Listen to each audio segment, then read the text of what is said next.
In the past, with cyan, magenta, yellow, and white loaded in your Bambu Lab printer, all you could do was print cyan, magenta, yellow, and white. But what if I told you there was a way to get more colors, a lot more colors, using the same number of filaments? Look at that. I need 6 fingers. I'm going to show you how to do it. Let's get into it.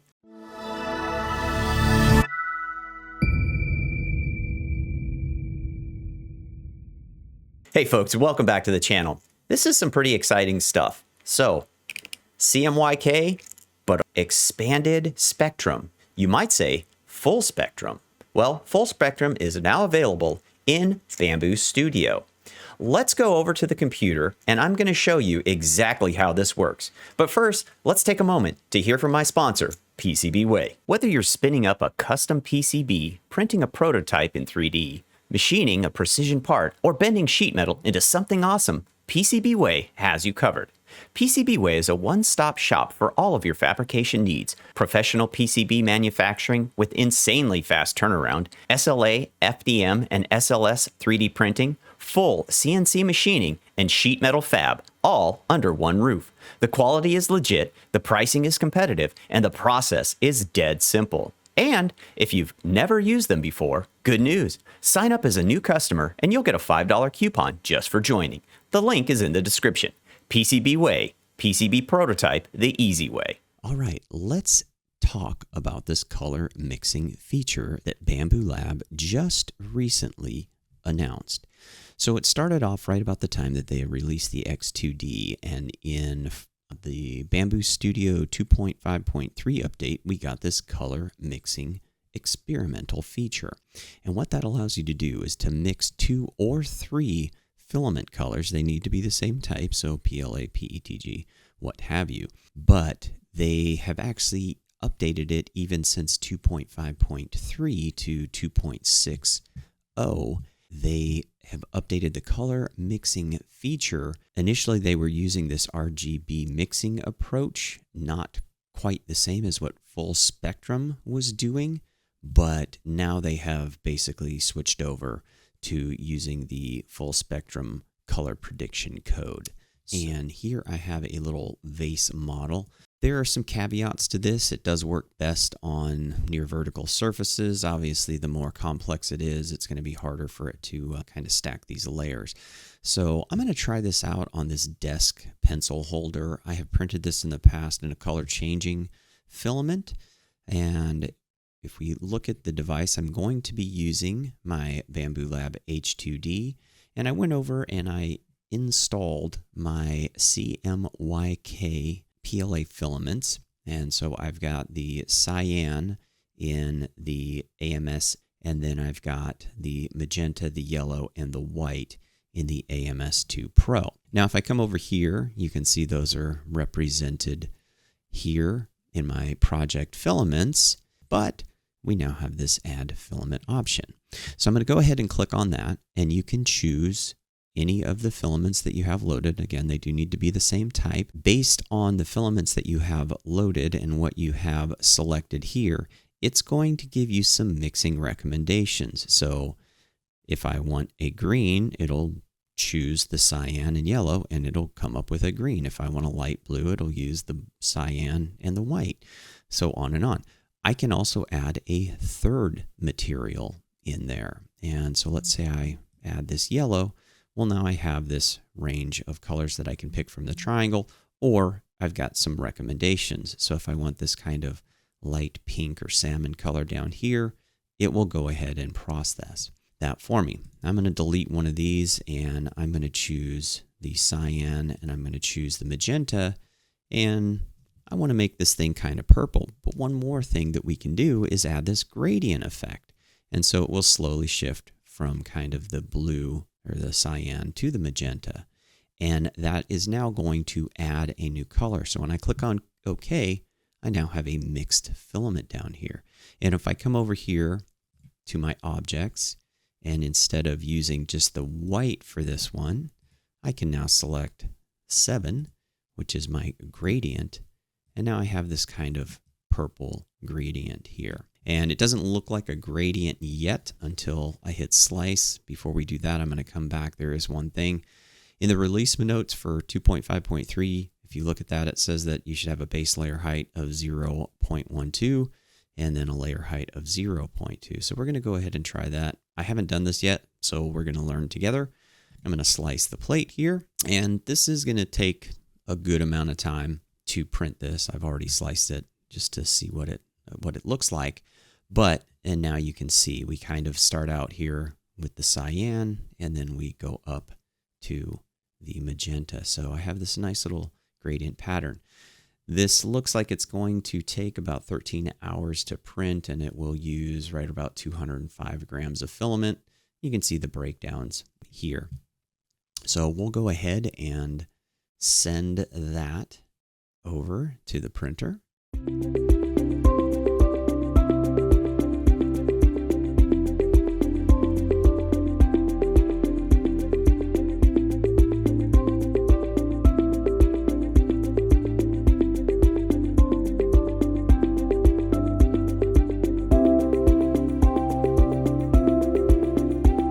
Here is a little file that I made. It's just some kind of pizza slices, and we're going to go ahead and color this. So we're going to come in here to add mixed filament, and as I mentioned earlier, Bambu Studio will take a look at the colors that you have loaded, and it'll make some mixing recommendations, and that's what we're going to use here. So this nice purple color tells me that it's 50% cyan, 50% magenta. I'm going to go ahead and add that. And I will add another, and basically we're just going to use these 6 colors here.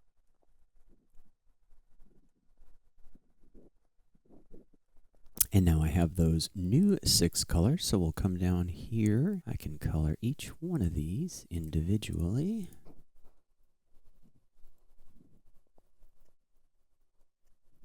And there we go.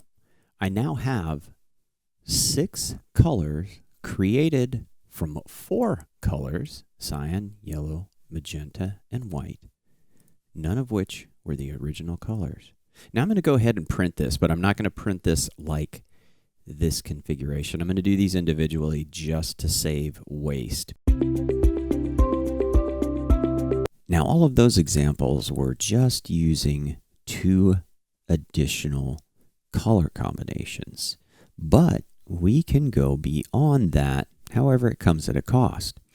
So let me click here. I'm going to add another filament. And right now we've got white in the HT. So that's going to be one of my colors. And then I will add the cyan as well. So now we are mixing 3 colors in this particular ratio. And it should give us kind of this purple color indicated on the triangle. Now you can grab this dot and move it anywhere in here to get your preferred color. So I'm going to click that, and that's going to give us one more color. And in this case, I'm going to go ahead and just delete all but one of these samples. We'll click that, and I'm going to change the filament to this different color purple that we just created. And now, when I slice that, you'll see what happens. And it's combining these 3 colors, and of course on the Bambu Lab H2D, I've only got the 2 nozzles. And this little part is going to require 49 filament changes because the white is going to go to the left nozzle, but the right nozzle is going to have to constantly switch between the cyan and magenta. So I'm going to go ahead and print it.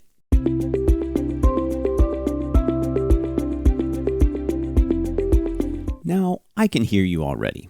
Rick, what if I don't have an H2D or an H2C? I've got an A1, a P1S, P2S, whatever. Well, you can still use this, but there's a big caution. And you can already see it down here in the lower right-hand side of the screen. Warning, printing mixed color filament on a single extruder printer requires frequent filament changes and flushing, which may significantly increase waste and the risk of nozzle waste chute clogging. But we're going to throw caution to the wind. We're going to do this purple print using cyan and magenta on my A1. And we slice our little piece of pie there. Here is the tail of the tape with this little slice using an A1, 1.90 grams of filament for the model, but we are purging almost 8 times that amount. So that's not good. And then, of course, the tower is going to take up a little. So 21 grams of filament and an hour and 35 minutes. It has to change filament 49 times for this little print. But we're going to print it. And just for giggles, what if I tried to print that same mixed color, gradient style desk pencil holder that we printed on the H2D on the A1? Well, let's take a look. Filament changes 1,669. This thing, 145 grams for the model, 541 grams purged, 74.23 grams on the tower, for a total of 763 grams of filament. That's a ton of waste, and oh my goodness, look at the amount of time that it would take. 2 days, 15 hours, and 48 minutes. It took about 13 hours and 58 minutes on the H2D. So quite a difference. Definitely would not recommend doing something like this on a single nozzle printer. Let's take a closer look at our final results here. On the right-hand side of the screen, we have pure cyan, magenta, yellow, and white. And then on the left side, we have our dual color mixtures. So we have kind of a darker blue, sort of a purplish color, a light blue, a green, an orange, a light yellow, and then a pink. So let's take a closer look at some of our mixed colors to see just how that magic is created. Here's our first color. This is the kind of the light blue. And looking under the microscope, we can go ahead and zoom in a bit. And you can just see the layers stacked there, the alternating cyan and white. And we'll just quickly look at the rest of these here. Here's our orange color made of yellow and the magenta. And here is our light yellow. And you can see the yellow, and the white is just barely peeking through. It's kind of overshadowed by the intensity of the yellow. Here is our purple color. You can see those stacked cyan and magenta layers. Then we have our pink, and again cyan and white. And finally our green, which is stacked cyan and yellow. And finally, let's take a look at that triple layer color. And there you can see the cyan, the magenta, and the white. So if we compare that with this one, which is just 2 colors, you can see the difference in shade there. And we'll zoom out a bit. So there you have it. That is how the full spectrum colors are created on the Bambu Lab printers. And here's kind of a fun little side-by-side representation. Along the bottom here, we have cyan, magenta, white, and yellow. Those are the pure colors. And then our mix of mixed colors along with the prime tower that is required to achieve that. So you can see how that's all mixing. And of course, this one here is the tricolor. That's some pretty exciting new technology that we have available. And you might be asking yourself, Rick, why would I care? Why would I even do this? There are already color changing filaments out there. Well, that's true, but you might not be able to get the exact results that you're after with a color changing filament. Here is the pencil holder that we created, and you can see the nice gradients going from the cyan all the way up to the magenta at the top. Let me show you a similar, same model, but using a different filament that is a color changing filament. Here we have the color changing filament. This is some Jianghe PLA, matte PLA rainbow filament. And here is the same pencil holder that I did with this. Now, you really have no control over where the gradients happen. It's just going to be a matter of how often the colors change on that roll of filament and how big your model is. So, like I said, it looks cool, but you're stuck with whatever distance that they've put in between the colors. You have a lot more control with this full spectrum implementation on your Bambu Lab printer. So that's pretty cool. Like, I printed this in pure cyan, and the rest of it, as you saw in that color change, the gradient pattern that we used there. So that's kind of cool. And like I mentioned before, unfortunately, this isn't for everyone. Now, yes, everyone can use it, but due to the waste, here is the final result. This is the purple that came off of the A1. This is, let's see, this is the purple that came off of the H2D. And the H2D, when that printed, all we had was the one little prime tower that accompanied this. But when you take a look at what came off of the A1, well, that same little purple created a mountain of poop. So not recommended for those of you or me that have single nozzle printers. Obviously, if you had the Bambu Lab H2C, you could do this with much, much, much less waste. It is limited to 3 colors, so don't think that you can mix 7 colors to get some crazy a rainbow there. So you do have that limitation, but we do now have the full spectrum implementation. So let me know what you would create with this new capability on your Bambu Lab printer. Have you tried it out? I would love to know down in the comments. I would also greatly appreciate it if you'd take a moment to hit the like button, subscribe to the channel if you haven't already done so, and hit the notification bell so you know when I drop new content. As always, I enjoy the time that we get to spend together here on the channel. So let's keep on learning, burning, printing, and growing together. Take care, everyone.